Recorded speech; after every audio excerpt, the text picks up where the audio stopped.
everyone, and you're welcome to Flavors and Vibes with Native Delight Plus.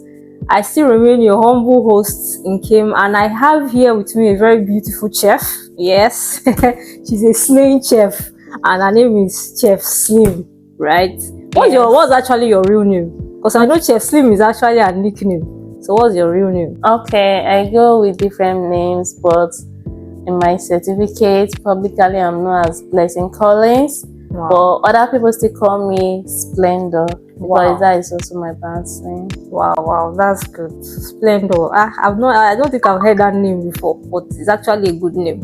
Thank you. Wow. So I just wanted to ask, how did you start your journey of becoming a chef? Did you always know that, is it cooking? Has cooking been something that you loved doing from time, or did you just stumble into it, or how did you, choose that I want to go in this part of being a chef?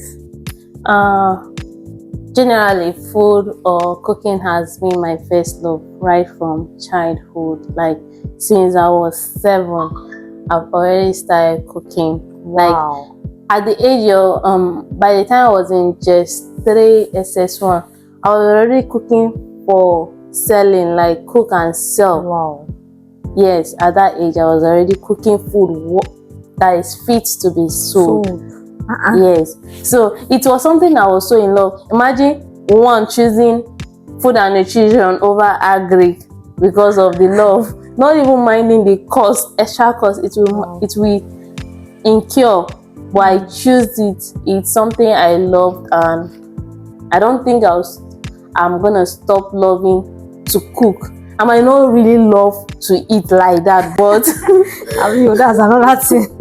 But you see, when I cook and people eat and enjoy the meals, there's this joy, satisfaction. Wow. This satisfaction. Like back then in school, I can remember if I cannot cook for myself to eat alone because I don't like eating alone. But if I want to cook, I'll make sure I'll go and ask my neighbors, hope you eat, so I want to cook wow. Before I cook, because I love cooking for people to enjoy. Wow. And it's not about cooking, also cooking healthy meals. Meals that, like when I see people cooking food that are not, the nutritional value is not there, you don't cook food and retain the nutritional values. It gets me nuts. I love cooking food and their nutritional values is also intact. You are eating food, not chaff. Wow. Not chaff, not junks. You are eating good food that gives you nutrients in the body. That is also what I love doing. So it's a lifetime career. Wow. Might have delayed, but it's a lifetime career. Wow. That's very good to know. And when you mean delayed, so is it that at a point some people stopped you from going into it, or what? Or you didn't realize on time? Because according to what you are saying, you said you started, you loved cooking even since 7. You started cooking even to sell since 7. So is it that when you came out of school, like your parents didn't allow you to go on that path, or what actually made you not to start on time? The thing is that at a point I got distracted and I ventured into other careers. Wow. Like into modeling, into buying and selling, into importing. Wow. So my hands were on different angles. So at a point, I literally left cooking, even baking that I was so much in love with.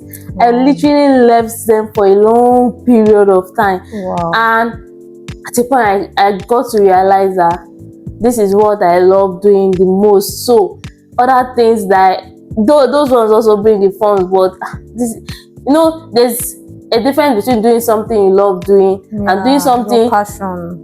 Something that only brings you money. But when you love doing it and it also brings you money, it brings a kind of fulfillment. And cooking is one thing that brings fulfillment to me. Wow. Yeah. That's wonderful to hear. So the final question I will ask is, what have you learned so far? So, being a chef, I'm sure, you've learned a lot of things, and you can, throw a lot of, nuggets here, oh, do's and don'ts in cooking and do's and don'ts in eating, the kind of things to eat, or things that you didn't know about that you now learned on your journey to becoming a chef. Can you just share some of those things with us? Now, learning is not something we learn and stop and you are done learning. Learning is a continuous process. Even at this moment, I'm still learning and I'm still going to learn. Now, working solo or working alone is quite different with working with a team.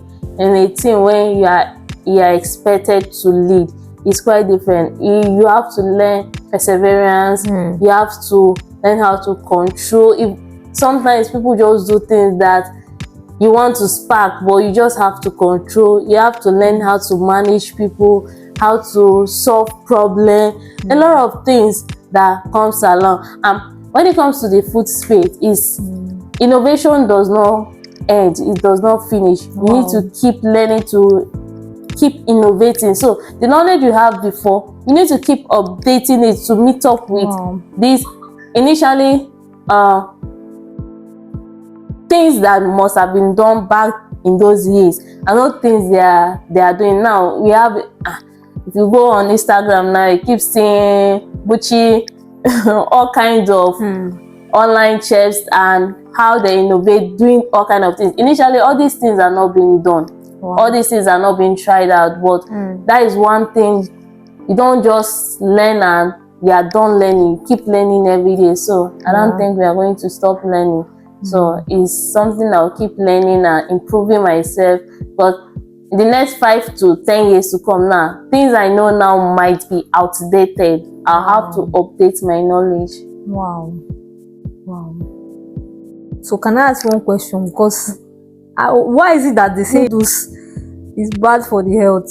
Why is noodles? Now, and the thing is, do you agree with it, or is it health wise, or like just explain why? Now, most preserved food, why most of these things that contains preservatives and colorants and all those things, they are not so healthy for the body. The problem, it might not be the one-time usage that might cause harm. It's the continuous usage.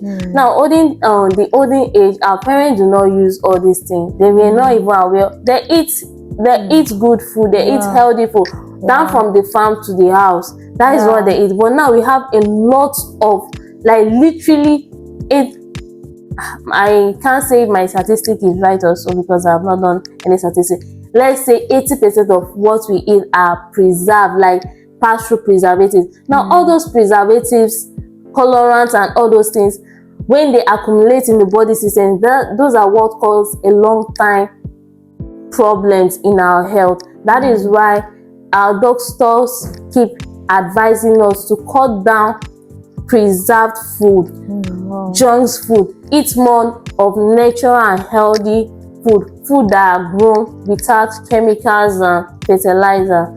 But as you all know, Nigeria is now at a state that it's almost impossible to get healthy or good food. Wow. Thank you so much for that knowledge. It's been very great spending my time with you. I've really learned a lot. And until we come your way again next time, just remain glued to this page. Remember to subscribe to our YouTube channel, Native Delight Plus, and then follow us on Instagram on Native Delight Plus, and also follow us on TikTok on Native Delight PL5. So we'll see you next time. Bye.